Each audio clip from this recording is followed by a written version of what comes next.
matériel.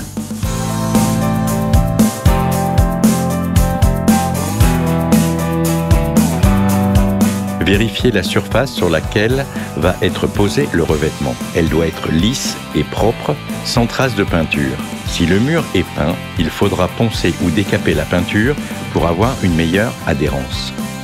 Prendre un premier niveau pour s'assurer une parfaite pose.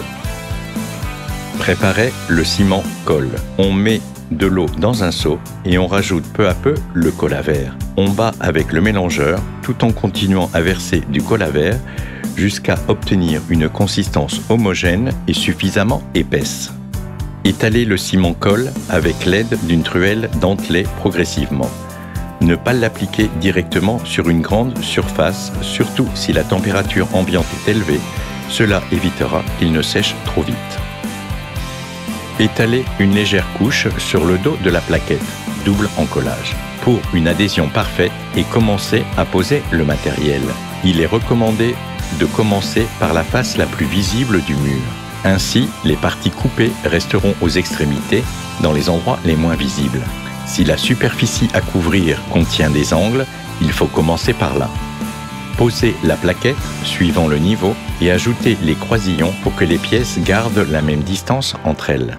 Placez la plaquette dans son emplacement exact et avec l'aide d'un maillet en caoutchouc, tapotez sur toute la surface. Recommencez l'opération jusqu'à finir la rangée.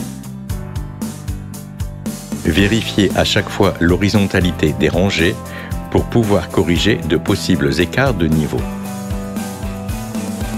Coupez une plaquette en deux avec une scie à disque pour commencer la rangée suivante. Ainsi, les pièces de chaque rangée ne coïncideront pas, créant un patron irrégulier et plus esthétique. Vernis conseil. Avant d'en coller à nouveau le mur, il est conseillé de mettre une bande plastique ou autre matériel sur la dernière rangée pour éviter que les pièces déjà posées ne se salissent et l'enlever une fois le ciment colle étalé. On peut également utiliser les couvercles des boîtes de parements coupées en bandes. Continuez la pose des pièces jusqu'à finir le mur. Une fois fini, laissez passer 24 heures avant de jointoyer. Préparez le mortier. Mélangez le Junta Prens, mortier pour jointoyer, de la couleur choisie avec de l'eau et mélangez jusqu'à obtention de la consistance souhaitée. Vernis conseil. Nous vous conseillons de remplacer le piston de plastique rigide qui vient avec le pistolet à mortier par un en plastique souple.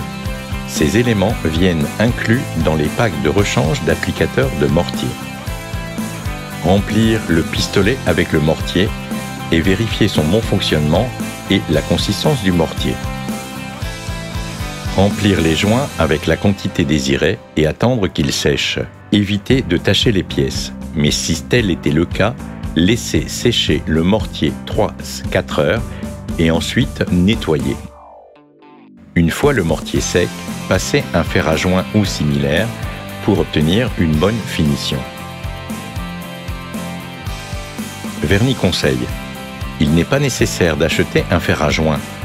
N'importe quel outil vous servira.